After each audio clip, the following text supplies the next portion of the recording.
Saya mengundang setiap jemaat untuk bangkit berdiri. Kita akan bersama-sama membaca, mendengarkan firman Tuhan.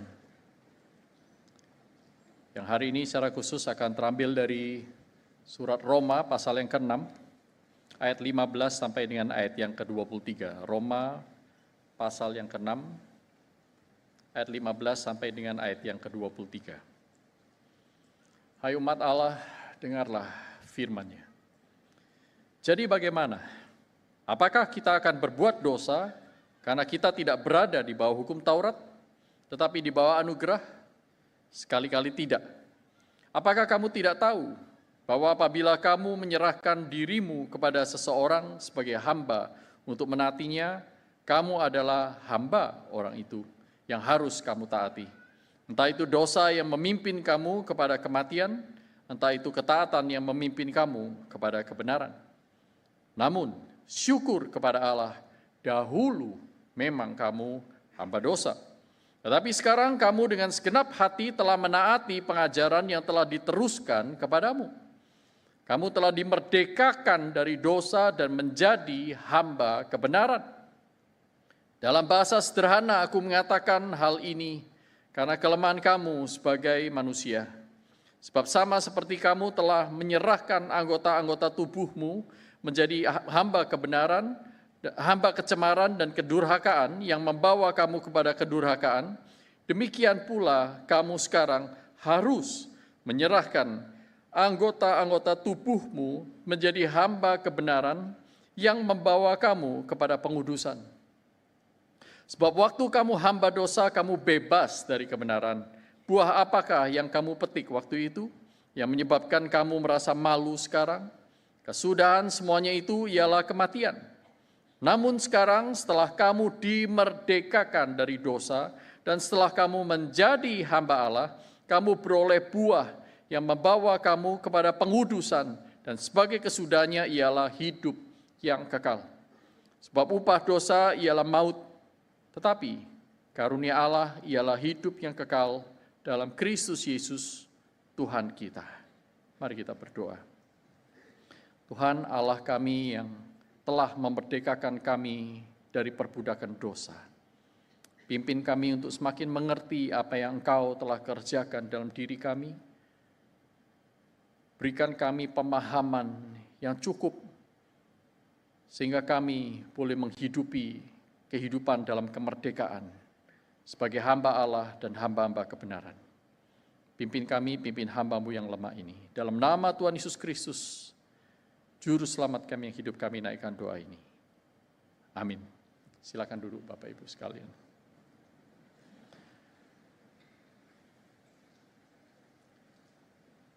Dibebaskan untuk melayani.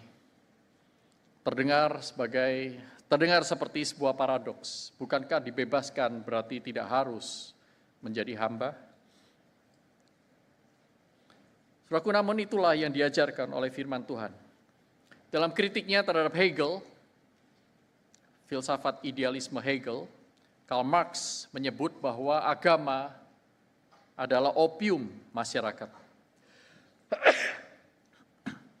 Yang dimaksud oleh Karl Marx adalah bahwa agama telah diperalat di tangan penguasa untuk melanggengkan penindasan masyarakat pekerja oleh para pemegang modal. Saudaraku, di zaman itu, di abad 19, para pemegang modal yang menggunakan jubah agama, mereka melakukan banyak hal untuk melanggengkan penindasan. Sehingga Karl Marx menyebut agama sebagai opium. Opium itu artinya sesuatu yang membuat saudara lupa diri, lupa akan konteks kehidupan, dan membuat saudara terus-menerus hidup di dalam dunia impian, imajinasi. Itulah opium, itulah candu. Dan Karl Marx mengkritik gereja-gereja di Jerman pada zaman itu. Mereka telah memberikan ajaran-ajaran kekristenan yang sebenarnya berfungsi sebagai opium. Yaitu mereka dibiarkan untuk terus hidup dalam penderitaan, tidak pernah berjuang untuk mencapai keadilan sosial, dan terus-menerus membius diri dengan mengatakan, Nggak apa-apa menderita di dunia ini, nggak apa-apa hidup di dalam kesengsaraan, nanti yang penting masuk surga. Tidak perlu berjuang, ngikut aja, ditindas juga tidak apa-apa. Kalau bahasa Jawanya itu nerimo, terima nasib. Saudaraku, itulah sebabnya Karl Marx setelah mengkritik itu dia memberikan definisi tentang kebebasan. Orang yang dibebaskan atau kebebasan itu, kebebasan yang sejati adalah kebebasan dari penundasan saat ini di sini. Secara material. Strategi dan agenda Karl Marx untuk mewujudkan kebebasan ini adalah menghapuskan struktur kelas-kelas dalam masyarakat. Semuanya harus sama rata dan itu yang kita kenal dengan sistem sosialisme. Berapa puluh tahun kemudian lahir seorang filsuf besar berikutnya setelah Marx bernama Friedrich Nietzsche. Dia juga mengkritik kekristenan karena dia menganggap kekristenan mempromosikan moralitas budak. Karena di gereja-gereja selalu digembar-gemborkan menjadi orang Kristen itu harus taat, rendah hati, lemah lembut. Nah, bagi Nietzsche, ini adalah mentalitas orang-orang lemah, kaum the weak. Yang berbeda dengan kaum the strong, orang yang kuat. Orang yang kuat adalah bukan orang yang rendah hati. Orang yang kuat bukan orang yang sekadar taat, nerima, lemah lembut. Tetapi orang kuat adalah orang yang tahu potensinya, orang yang punya kemauan keras untuk mewujudkan keinginannya. Seperti di iklan Sprite. Ku tahu yang ku mau. Saudaraku, Marx dan Nietzsche melontarkan kritik kepada agama karena agama saat itu memang digunakan untuk menjadi alat penguasa, untuk melanggengkan penindasan terhadap masyarakat kaum bawah, kaum pekerja. Namun saudaraku, kritik Marx dan Nietzsche sekalipun ada benarnya, tetapi mereka baru sampai pada, di dalam pemahaman mereka, kebebasan itu adalah kebebasan yang sekarang, material, yang ya cuma di sana. Gitu. Namun Alkitab memberikan kepada kita pengajaran atau insight-insight bahwa kebebasan yang sejati itu lebih dalam daripada itu. Dengan kata lain, sekalipun kita mengikuti Marx, sekalipun kita mengikuti Nietzsche, sebenarnya kita tidak lepas dari yang namanya perbudakan dosa. Kita hanya masuk di dalam perbudakan dosa jenis yang lain. Perbudakan dosa di dalam kesamarataan, perbudakan dosa di dalam perasaan diri yang merasa mampu melakukan segala sesuatu. Konsep kebebasan yang Allah berikan, ajarkan kepada kita lewat kitab suci, lebih dalam daripada itu. Mari kita lihat, saudaraku. Apa ya sih yang sebenarnya Allah ajarkan tentang kebebasan yang sejati? Minimal ada dua hal. Yang pertama, kebebasan sejati yang membebaskan kita dari dosa, itu adalah kebebasan yang tidak pernah netral.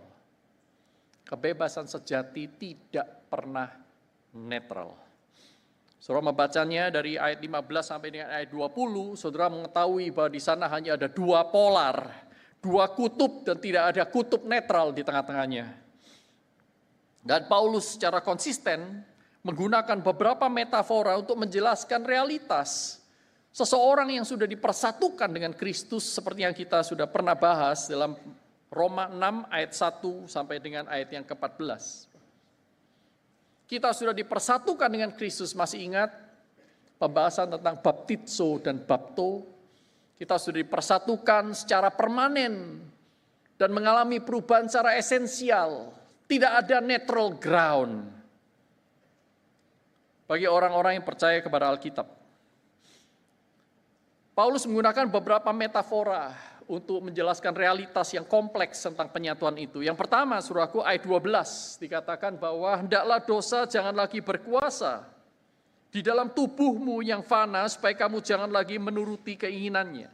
Hendaklah dosa jangan berkuasa lagi. Kata berkuasa itu menggunakan kata kerja seperti seorang raja memerintah, saudaraku, berkuasa sebagai raja.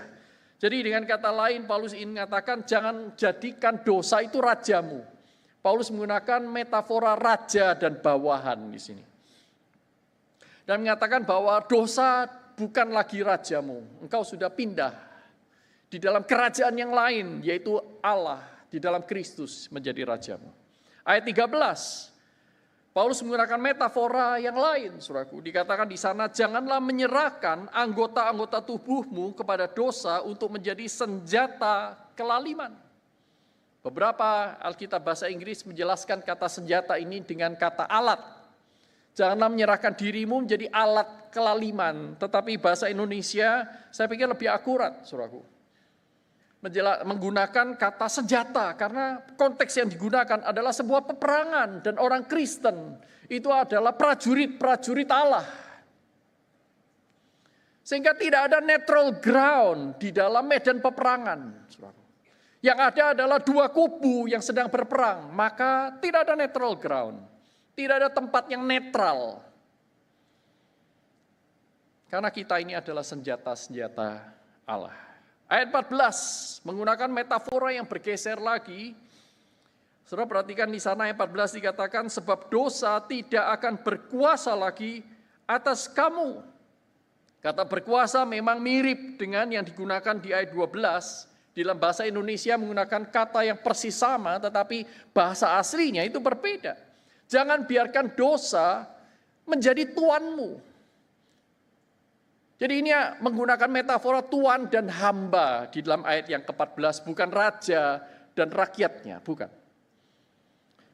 Nah, saudaraku, kemudian Paulus melanjutkan dari ayat 15 sampai 23, memberikan ekstensi, menjelaskan elaborasi lagi lebih lanjut mengenai metafora yang terakhir itu, yaitu mengenai tuan dan hamba, tuan dan budak, saudaraku.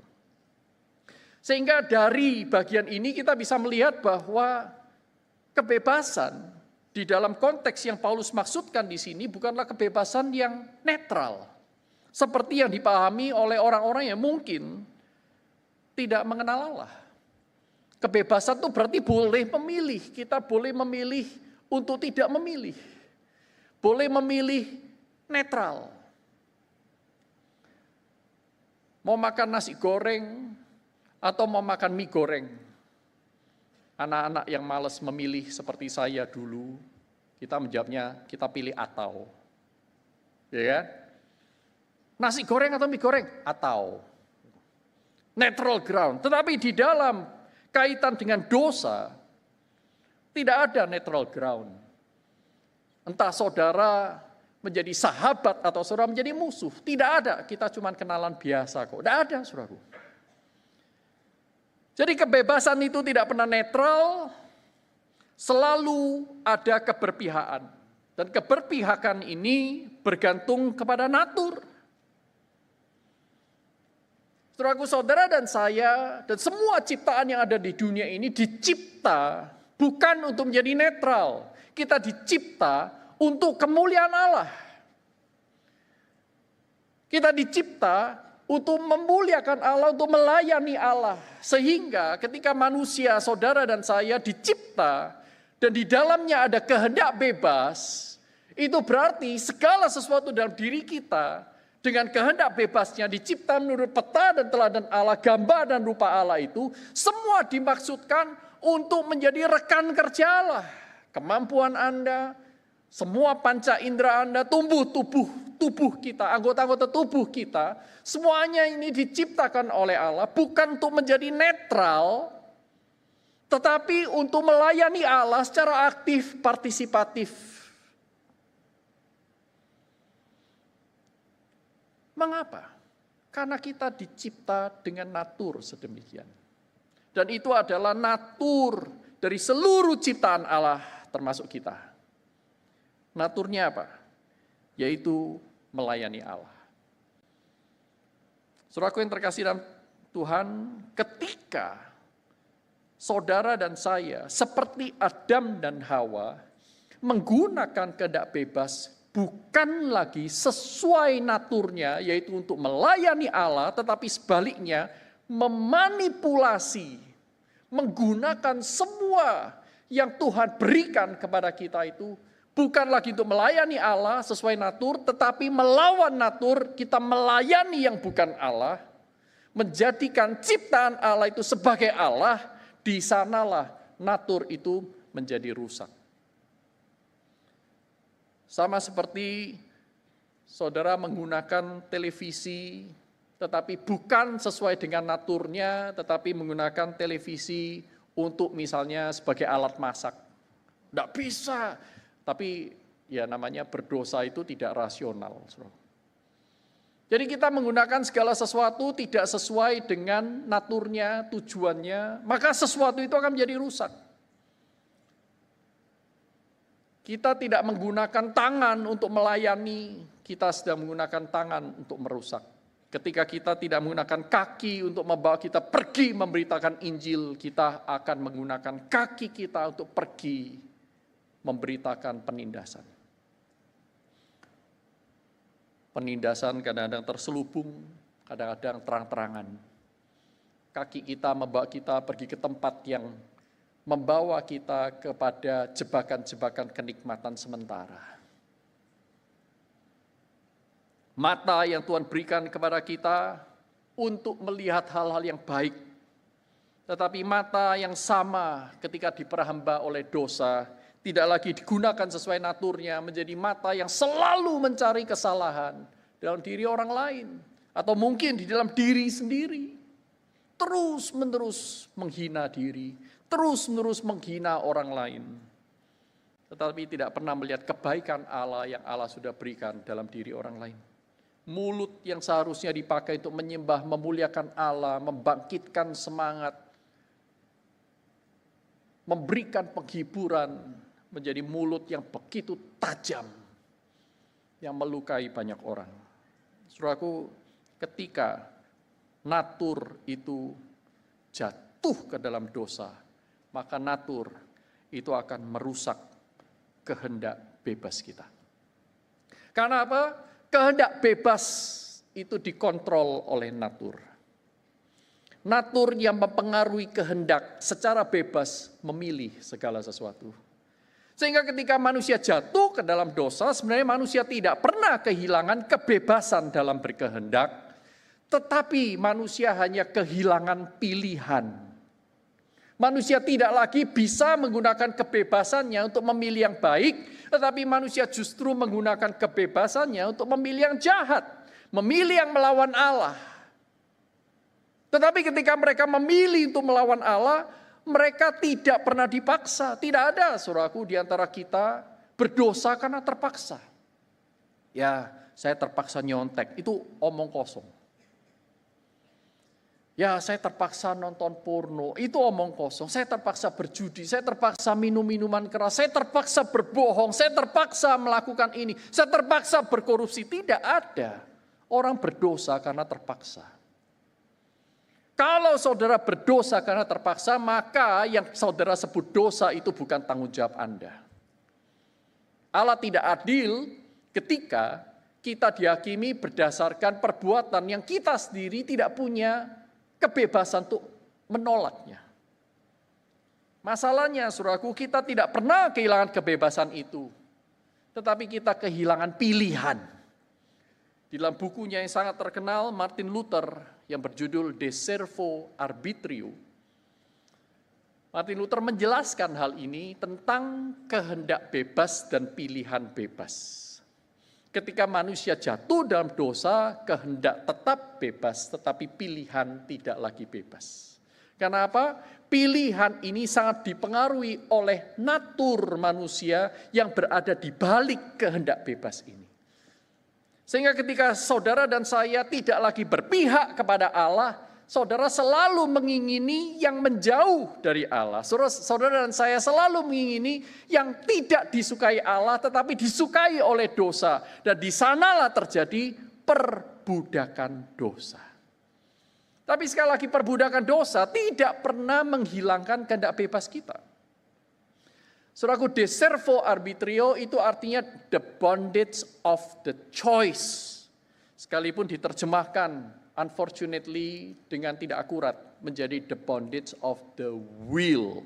Karena apa? Di dalam bahasa Latin will atau kehendak itu menggunakan kata voluntas. Sementara choice atau pilihan itu menggunakan arbitrium. Jadi sebenarnya yang dimaksud oleh Martin Luther, saudara dan saya tidak pernah kehilangan kebebasan kehendak, kita kehilangan pilihan akibat kehendak bebas yang digunakan untuk melayani natur yang berdosa. Apakah orang reform percaya kepada kehendak bebas? Sangat-sangat percaya. Justru kehendak bebas itu adalah bagian dari natur hidup manusia. Manusia adalah manusia karena kita punya kehendak bebas. Saudara bukan lagi menjadi manusia ketika saudara kehilangan kebebasan kehendak Anda. Tetapi problemnya, kita sudah jatuh dalam dosa. Sehingga kehendak bebas itu kehilangan pilihan, bukan kebebasan. Jika demikian, saudaraku, seseorang bisa dipaksa melakukan yang tidak ia pilih. Ada beberapa di antara kita mungkin saat ini masih bergumul, kenapa saya tidak boleh memilih gereja? Saudara kehilangan seolah-olah saudara tidak bisa memilih, seolah-olah begitu. Tetapi saudara tidak pernah kehilangan kehendak bebas. Itu sebabnya kita tetap datang ke sini dengan kehendak bebas kita, entah kita mau sungguh-sungguh mencari Tuhan, atau kita mengasihani diri karena saya tidak boleh pilih di gereja yang lain, ya sudah aku asal datang saja. Jadi sebenarnya saudara tidak pernah kehilangan kehendak bebas. Saudara tetap bisa melakukan apa yang dikehendaki oleh orang lain dengan cara yang saudara kehendaki. Sungguh-sungguh atau dengan dongkol. Belajar, aduh, tidak enak ya belajar itu. Tetapi saudara tidak bisa memilih. Kalau saudara tidak belajar, tidak lulus, saudara belajar, mudah-mudahan lulus. Saudara pilih yang mana? Saudara tidak bisa memilih konsekuensinya. Maka dengan kehendak bebas Anda, dengan kesadaran kita memilih yang akan mendatangkan konsekuensi kita. Saudara, jadi perhambaan, metafora perhambaan yang dipakai oleh Paulus di sini bukan untuk menyatakan bahwa saudara dan saya kehilangan kehendak bebas, tetapi Paulus ingin menyatakan bahwa dalam perhambaan ini ada yang namanya keberpihakan. Paulus ingin saudara dan saya menyadari natur kita yang sekarang sudah menjadi natur yang baru. Sehingga ketika kita dimerdekakan oleh dosa, itu bukan semata-mata hal yang superficial. Saudara dan saya tidak lagi melakukan kebiasaan-kebiasaan tertentu. Saudara dan saya tidak pergi ke tempat-tempat yang terlarang. Saudara dan saya tidak melanggar aturan-aturan yang ada. Itu superficial. Karena apa? Orang bisa saja tidak melakukan dosa-dosa besar yang terlihat. Tetapi sebenarnya di dalam dirinya dia bukan berpihak kepada Allah, dia berpihak kepada dosa. Dia tidak sedang melayani Allah, dia melayani dirinya sendiri. Dan itu adalah salah satu bentuk perhambaan dosa. Sekalipun dia bukan hamba siapa-siapa. Tetapi sebaliknya, ada orang-orang tertentu yang terlihat taat, terlihat terkungkung, tidak punya pilihan. Tetapi sebenarnya dia adalah orang yang paling merdeka. Karena apa? Dia gunakan kehendaknya untuk melayani Allah di dalam segala situasi yang unfortunate, situasi yang tidak mengenakan. Dia bebas untuk memilih dia sebagai victim atau dia sebagai victor. Ingat, saudara dan saya dimerdekakan dari perhambaan dosa. Jangan mau dibodohi oleh dosa yang mengatakan bahwa saudara masih dikuasai olehnya. Saudara dan saya punya kehendak bebas. Perhambaan jenis apapun.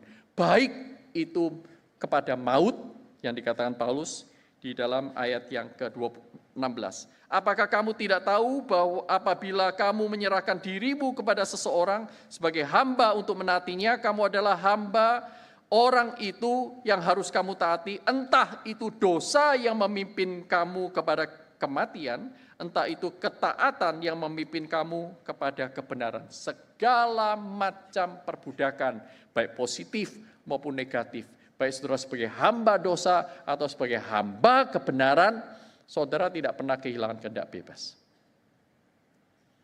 Nah, ketika kita dimerdekakan dari dosa, ini sesuatu hal yang tidak mungkin dikerjakan oleh yang lain selain oleh Kristus. Karena hanya Kristuslah yang lewat kematiannya di kayu salib dan melalui Roh Kudus mempersatukan saudara dan saya dengan Kristus yang sudah menebus dosa.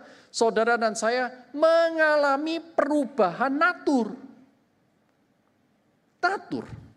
Natur kita yang berubah. Keberpihakan kita sudah dipindah. Nah, ini maksudnya kebebasan sejati, yaitu kalau kebebasan itu sampai pada level natur. Kalau cuma sampai pada level superficial, kebiasaan, atau bahkan spasial, ya, geografis, enggak kok Pak, saya enggak pernah kok pergi ke diskotik, saya enggak pernah kok pergi ke tempat-tempat begitu pelacuran. Tetapi dalam hati engkau selalu berzina, apa gunanya? Itu saudara belum bebas. Dalam hati kecil masih menginginkan melakukan apa yang orang lain lakukan dengan bebas. Saudara sebenarnya masih tetap diperambah oleh dosa. Tetapi hanya di dalam Kristus saudara dibebaskan sebebas-bebasnya karena keberpihakan itu sudah dipindah. Kenapa keberpihakan itu berpindah? Karena natur kita yang tidak mungkin dikerjakan oleh yang lain, yang sudah tercemar oleh dosa itu diperbaharui oleh Allah. Wah, suatu yang ajaib, saudara. Jika demikian, saudaraku, dibebaskan dari dosa, itu sesuatu hal yang harus saudara dan saya hargai, pelihara, dan jaga. Gunakan sebaik-baiknya. Johann Arndt dalam bukunya True Christianity berkata, pertobatan yang sejati itu berarti ada peralihan dari kasih kepada diri, kepada dunia, kepada nafsu-nafsu duniawi, ke kasih kepada hidup yang rohani, kepada hal yang surgawi, dan menjadi penerima karya Kristus melalui iman. Dari yang tidak cinta Tuhan sekarang, cinta Tuhan. Dari yang tidak suka dengar firman Tuhan sekarang, kepingin baca firman Tuhan dan mengerti. Tidak puas kalau dengar, pulang, selesai. Tidak puas. Nah, ini bukti keberpihakan, bukti kemerdekaan yang sejati sudah Anda dan saya terima. Di Iran ada seorang bernama Arash, A-R-A-S-H. Arash ini seorang ketua geng yang sangat ditakuti di kotanya. Dia mengontrol daerah teritori itu dengan kekerasan. Suatu ketika dia merampas harta milik 5 keluarga yang paling kaya di tempat itu. Dia merampas, menyiksa mereka, menakut-nakuti mereka, sampai akhirnya 5 keluarga ini lari tunggang langgang dengan tangan kosong, tidak bawa apa-apa, dan di dalam ketakutan. Suatu ketika Arash ini bercakap-cakap secara online dengan temannya bernama Ali. Dan Ali ini tidak henti-hentinya memberitakan Kristus kepada Arash. Aneh sekali, Tuhan bekerja, Roh Kudus menggerakkan hatinya, Arash ini semakin tertarik kepada Injil Yesus Kristus.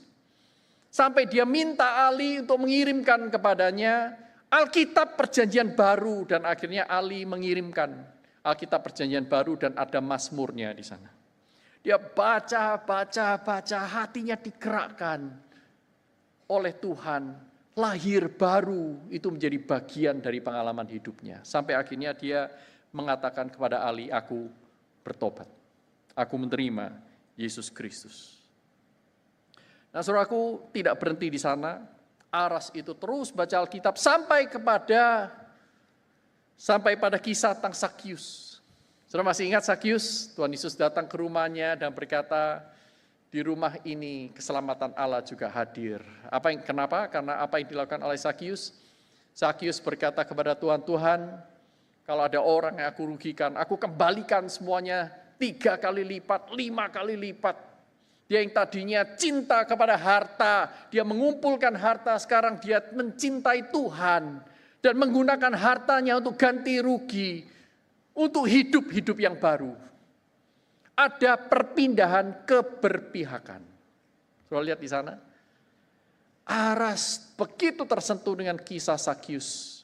Maka dia dengan segala macam cara mencari 5 keluarga ini yang sebenarnya sudah tidak tahu ada di mana. Dia cari sampai akhirnya ketemu dan dia berkata kepada mereka, dia minta maaf kepada mereka, dia akan kembalikan semua harta mereka. Dikembalikan. Luar biasa. Bahkan duitnya tidak cukup. Duit Aras ini tidak cukup, saudaraku. Dia sampai pinjam, loan. Pinjam duit untuk memperbaiki kerusakan-kerusakan yang dia pernah akibatkan. Sampai akhirnya 3 anggota keluarganya bertobat juga mengikut Kristus. Anggota-anggota gengnya juga terdampak oleh perubahan hidup dari Aras ini. Bukan semata-mata aku tidak jadi ketua geng lagi, enggak, saudara. Tetapi ada bukti yang nyata, yang konkret, keberpihakan yang berbeda. Kebebasan sejati memerdekakan kita dari dosa. Yang kedua, kebebasan sejati diberikan Allah untuk melayani Allah dan kebenarannya. Kita mengalami sebuah dilema. Banyak orang bertanya, apakah dengan melayani Allah dan menjadi hamba Allah, berarti kita itu kehilangan kebebasan? Sama seperti keluar dari mulut buaya masuk ke mulut harimau. Apakah melayani Allah itu seperti itu? Kita kehilangan kebebasan? Jawabannya adalah tidak. Secara definisi, tadi saya sudah katakan, saudaraku, perhambaan jenis apapun tidak pernah menghilangkan kehendak bebas. Sehingga menjadi hamba Allah pun, saudara dan saya tidak pernah kehilangan kebebasan. Kehendak bebas kita masih ada di sana, saudaraku. Dan yang kedua, Paulus katakan dalam ayat 17-18, namun syukur kepada Allah, dahulu memang kamu hamba dosa, tetapi sekarang kamu dengan segenap hati telah menaati pengajaran yang telah diteruskan kepadamu. Ayat 18, kamu telah dimerdekakan dari dosa dan menjadi hamba kebenaran. Jadi, saudaraku, melayani Allah, menjadi hamba Allah dan hamba kebenaran, justru menunjukkan saudara dan saya sudah menerima kebebasan yang sejati itu, yaitu kebebasan dari dosa. Kemerdekaan yang sesungguhnya, bukan malah membelenggu kita. Menjadi hamba Allah justru membebaskan kita dari belenggu dosa. Karena dosa dengan Allah itu berbeda. Dosa selalu ingin posesif. Dosa itu ingin saudara dan saya terus-menerus diperalat olehnya. Tetapi Allah tidak demikian. Allah justru membebaskan kita dan mengembalikan kita kepada kebebasan yang semula. Kepada desain yang terbaik.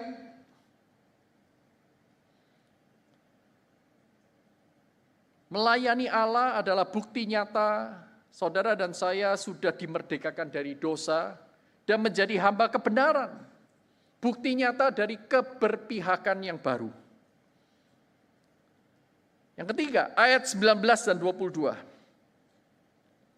Dalam bahasa sederhana aku mengatakan hal ini karena kelemahan kamu sebagai manusia. Sebab sama seperti kamu telah menyerahkan anggota-anggota tubuhmu menjadi hamba kecemaran dan kedurhakaan yang membawa kamu kepada kedurhakaan, demikian pula kamu sekarang harus menyerahkan anggota-anggota tubuhmu menjadi hamba kebenaran yang membawa kamu kepada pengudusan. Ayat 22. Namun sekarang setelah kamu dimerdekakan dari dosa dan setelah kamu menjadi hamba Allah, kamu beroleh buah yang membawa kamu kepada pengudusan dan sebagai kesudahannya ialah hidup yang kekal. Menjadi hamba Allah, saudara tidak dipaksa. Menjadi hamba Allah, justru Allah memberikan kebebasan sejati kepada kita. Kebebasan apa? Kebebasan untuk memberi diri. Berikanlah dirimu. Kalau dulu engkau berikan kepada dosa, dosa yang memperalat dan membuat engkau hidup sengsara, ujungnya adalah maut. Sekarang, ketika engkau menjadi hamba Allah dan kebenaran, berilah dirimu. Artinya apa? Gunakan kehendak bebas yang diberikan dan dipulihkan itu untuk hal-hal yang baik. Jadi melayani Allah bukan kita itu kehilangan kebebasan, tetapi justru diberikan channel untuk menggunakan kebebasan sesuai dengan tujuannya. Memberi diri. Saudaraku yang terkasih dalam Tuhan, di dalam konteks Paulus menulis ini, Paulus tadi menyebutkan di ayat 19 dalam bahasa sederhana. Atau saya artikan dengan menggunakan metafora perhambaan ini. Aku ingin menyampaikan sesuatu yang spiritual kepadamu. Saudaraku, apa sih yang dimengerti oleh orang-orang pada zaman itu tentang perhambaan atau perbudakan? Saudaraku, ada beberapa macam penyebab seseorang itu bisa menjadi budak bagi yang lain. Satu alasan yang primer atau yang paling banyak itu adalah seseorang menjadi budak karena dia adalah tawanan perang. Bangsa Asyur menjajah Israel. Israel ditangkap, tawanan-tawanan itu dipindahkan seperti Daniel, Sadrah, Mesah, dan Abednego, masih ingat ya? Ditawan oleh Babilonian, dijadikan budak. Mereka tidak punya kuasa untuk menentukan masa depan, maka mereka menjadi budak. Harus melakukan apapun yang diminta oleh penguasa. Nah, penyebab yang kedua seseorang menjadi budak itu karena dia terlilit utang. Terlilit utang mungkin karena dia berbuat jahat, ya dia harus mengganti rugi, uangnya habis, mau tidak mau dia menjual diri atau menjual keluarganya, dia terlilit utang. Atau bisa juga karena kekeringan yang berkepanjangan. Panen itu gagal, dia tidak punya uang untuk beli makanan, sehingga akhirnya dia pinjam uang, pinjam tanpa bisa mengembalikan. Sehingga terlilit utang, jadi lebih baik menjadi hamba. Menjadi hamba dikasih makan, menjadi hamba dipelihara oleh sang Tuhan, sekalipun harus mengerjakan hal-hal yang mungkin tidak selalu dia sukai. Jadi orang bisa menjadi hamba karena terlilit utang. Bahkan satu keluarga menjadi hamba secara berjemaah. Dan ini tercatat dalam Ulangan pasal 15. Seseorang bisa juga menjadi hamba karena diculik dan dijual. Saudara masih ingat kisah Yusuf? Ya? Yusuf diculik, ditangkap oleh saudara-saudaranya, dijual kepada pedagang di Mesir untuk menjadi budak. Tetapi ada satu jenis perbudakan yang lain, yaitu seseorang menjadi budak karena sukarela. Mengapa? Bagaimana bisa terjadi? Saudaraku, budak-budak itu di dalam budaya saat itu mempunyai masa berlaku. Kalau saudara menjadi budak orang Yahudi, masa berlakunya 6 tahun. Pada tahun ke-7 dia harus dibebaskan. Maka tahun ke-7 disebut sebagai tahun Yobel. Budak-budak itu harus dibebaskan. Bahkan harus diberikan uang saku. Menurut hukum Hammurabi yang berlaku untuk masyarakat pada zaman itu secara umum di luar Yahudi, masa berlakunya itu 3 tahun malahan. Tetapi di Ulangan pasal yang 15 itu maksimum 6 tahun, maksimum. Saudaraku, jadi kalau ada budak-budak ini yang secara sukarela tidak mau menjadi orang merdeka, itu karena beberapa hal. Yang satu disebutkan dalam Ulangan 15 dan Keluaran 21, bahwa dia merasa bahwa dia menyayangi tuannya. Tuhan, aku sangat menyayangi engkau, maka aku memberi diri untuk menjadi budakmu seumur hidup, melayani engkau. Jadi seorang bisa menjadi budak karena memberikan diri secara voluntarily, dengan kehendak bebasnya. Orang bisa juga secara sukarela menjadi budak seumur hidup karena dia melihat bahwa dia tidak sanggup bekerja, dia tidak sanggup berwira swasta. Atau di luar sana kehidupan terlalu berat.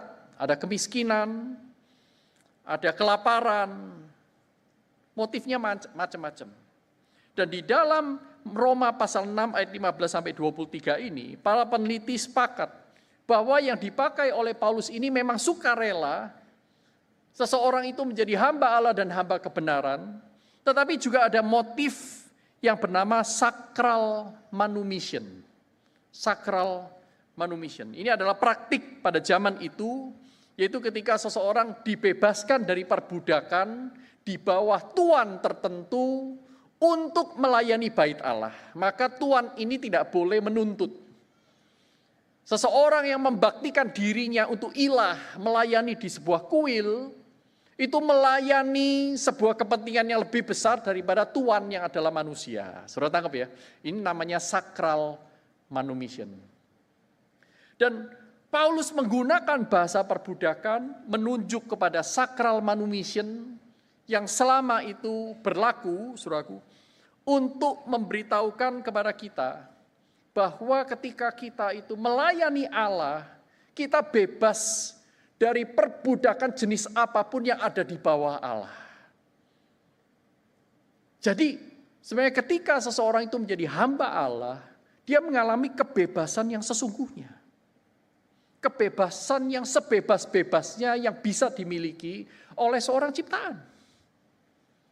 Kebebasan yang terindah, kebebasan untuk kebaikan, bukan kebebasan diperalat untuk mendatangkan kejahatan.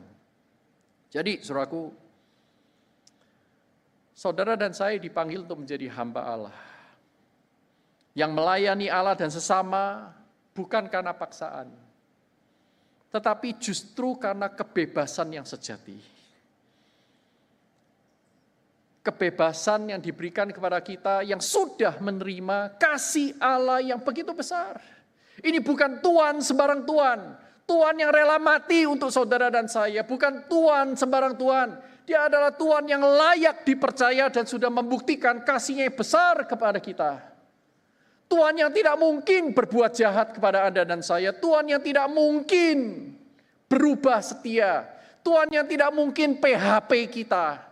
Tuhan yang sudah memberikan bukti, mendemonstrasikan kasih-Nya begitu besar.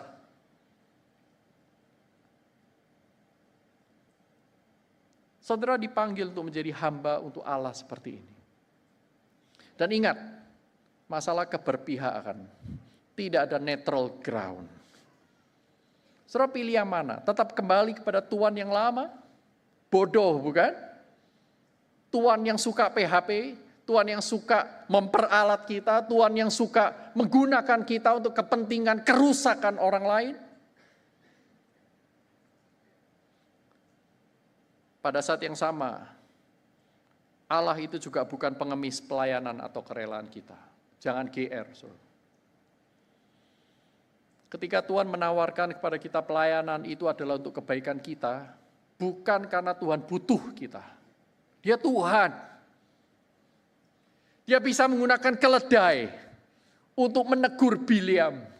Dia bisa menggunakan pohon-pohon untuk bertepuk tangan. Dia bisa menggunakan batu untuk menyanyi memuji-muji Tuhan. Tuhan tidak begging kepada saudara dan saya. Kalau saudara tidak bisa menghargai kebebasan sedemikian, saudara memang tidak layak untuk melayani Tuhan. Karena saudara belum sepenuhnya dimerdekakan dari dosa. Beberapa minggu ini secara masif dan berkali-kali Pendeta Yohanes Halim menawarkan, ayo melayani sekolah minggu untuk teman-teman kita di Moria. 150 orang lagi sebentar lagi akan bergabung. Dibutuhkan guru-guru yang rindu untuk melayani Tuhan, menghadirkan Yesus Kristus dan Injil-Nya kepada anak-anak yang sangat membutuhkannya. Ini justru adalah kesempatan untuk saudara dan saya exercise, menggunakan kehendak bebas. Kebebasan yang sejati anugerah Allah itu untuk hal-hal yang baik sesuai dengan pemberian. Sesuai dengan mengapa tujuan kebebasan itu diberikan kepada kita. Saudaraku, melayani Allah adalah masalah keberpihakan. Apakah saudara mengasihi Allah dan mengasihi yang dikasihi Allah atau bukan? Apakah kita peduli kepada yang Allah pedulikan? Saudara ada di pihak mana? Melayani Allah adalah melakukan pekerjaan yang baik. Justru ini kalau menggunakan istilah dari Aristotle, ini adalah the summum bonum, the highest and ultimate good dari seorang manusia ciptaan Allah. Ketika saudara melayani Allah, saudara mencapai your highest potential. Tidak seperti yang diajarkan oleh Nietzsche. Bukan semata-mata keinginan, tetapi keinginan Allah. Itu adalah yang terbaik untuk kita. Berbeda dengan agenda Karl Marx dan para pemegang kapital yang dikritik oleh Marx, kekristenan sejati seharusnya membebaskan sesama manusia dari berbagai macam penjajahan dan perbudakan. Bukan malah turut serta melanggengkannya.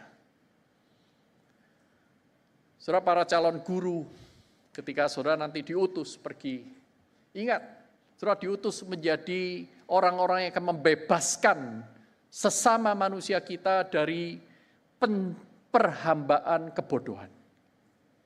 Mencerdaskan kehidupan bangsa, supaya mereka mengerti apa makna tujuan hidup mereka yang Tuhan berikan kepadanya. Perkenalkanlah Kristus kepada mereka.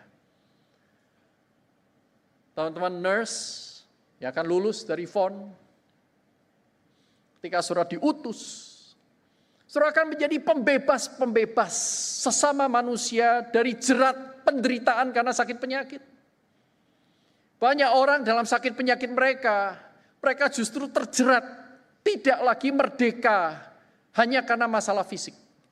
Mereka terjerat dalam perasaan mengasihani diri, terjerat dalam perasaan yang putus asa, terjerat di dalam pikiran-pikiran manusia yang ujungnya sebenarnya adalah maut, kenelangsaan. Saudara diutus kepada mereka, melayani mereka, menghadirkan Kristus. Untuk memberitakan kabar baik bahwa di tengah segala sakit penyakit, kita masih punya kehendak bebas untuk percaya kepada Allah yang sanggup membebaskan kita dari perbudakan pikiran yang keliru itu.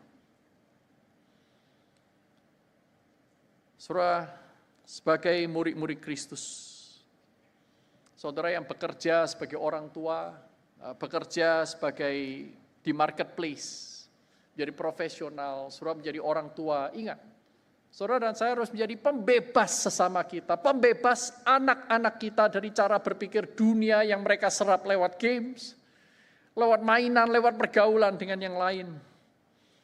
Menjadi bekerjalah sebagai orang yang merdeka, bukan bekerja karena diperhamba oleh uang.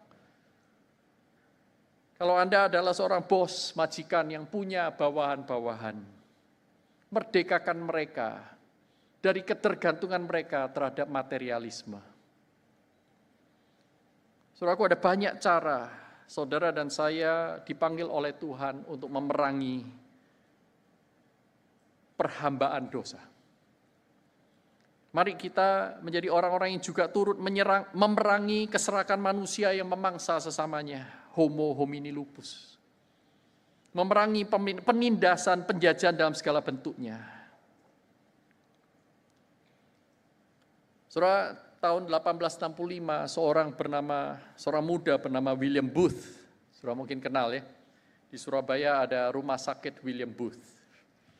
Dan kita mungkin lebih mengenal gerakan yang dimulai olehnya, yaitu gerakan Bala Keselamatan, Salvation Army. Itu dimulai dari tahun 1865. Ketika William Booth ini yang hidup di kota London Timur, East London, dia melihat bahwa pelayanan yang dilakukan oleh gereja-gereja lokal ini kok cuma gitu-gitu aja, tidak menyentuh masyarakat sekitar. Maka dia memperjuangkan pendekatan pelayanan yang lebih holistik, karena dia percaya bahwa sebelum orang-orang itu membuka hati mereka untuk menerima Kristus, mereka perlu mengalami pembebasan Kristus dalam area hidup yang lain. Misalnya kemiskinan, misalnya kelaparan. Itu sebabnya William Booth mulai memberikan sebuah moto, soup, soap, and salvation. 3S. Bahasa Indonesianya adalah sup, tahu ya, sup ya, makanan, sup hangat, ya. Soap itu sabun dan salvation. Hal yang sederhana. Dan mulai dia menggerakkan banyak orang, sharing visi, menceritakan Injil. Dia membagikan makanan hangat, sup hangat itu kepada orang-orang yang kelaparan, apalagi di musim winter, di musim salju.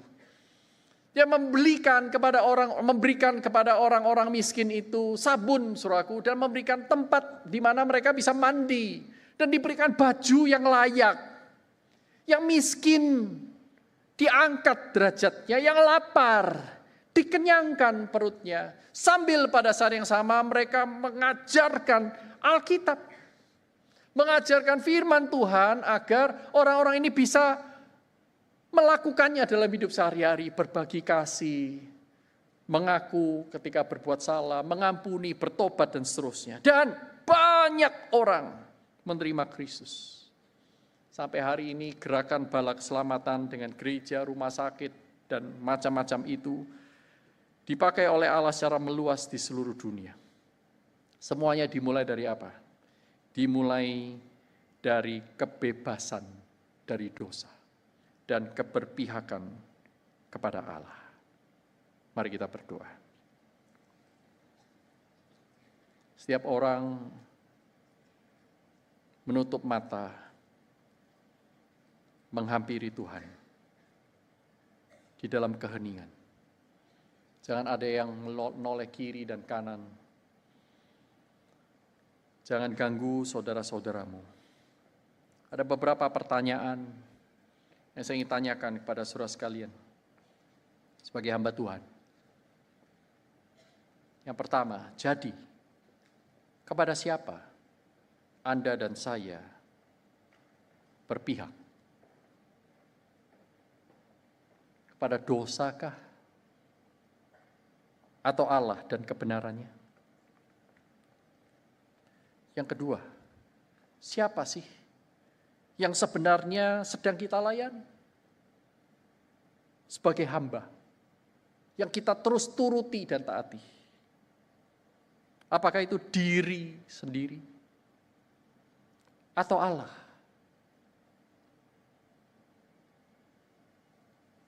Yang ketiga, yang terakhir, maukah Anda dan saya yang sudah dimerdekakan dari dosa menjadi hamba-hamba Allah yang lebih sungguh, mengasihinya dan segala yang Ia kasihi, kebenaran, keadilan, kekudusan, sesama manusia, khususnya mereka yang tertindas dan terjajah, bahkan terjajah oleh masa lalu, terjajah oleh trauma-trauma, terjajah secara psikologis, terjajah secara fisik. Maukah Anda dan saya mengasihi juga alam ciptaannya? Bagi rekan-rekan yang masih secara jujur mengatakan, Tuhan, aku masih diperhamba oleh dosa. Maukah Anda dan saya mengambil satu langkah sederhana, berdoa kepada Tuhan, Tuhan, aku ingin berpihak kepadamu. Aku ingin mengenal Kristus lebih dalam. Saudara tidak sedang menjawab saya, saudara menjawab undangan Tuhan.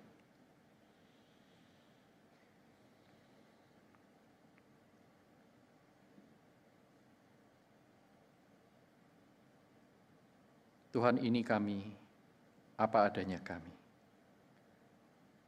Dengarlah doa kami, dan terimalah persembahan diri kami sekali lagi kepada Tuhan. Karena sesungguhnya kami ini adalah hamba-hamba Allah. Dalam nama Tuhan Yesus Kristus kami berdoa. Amin.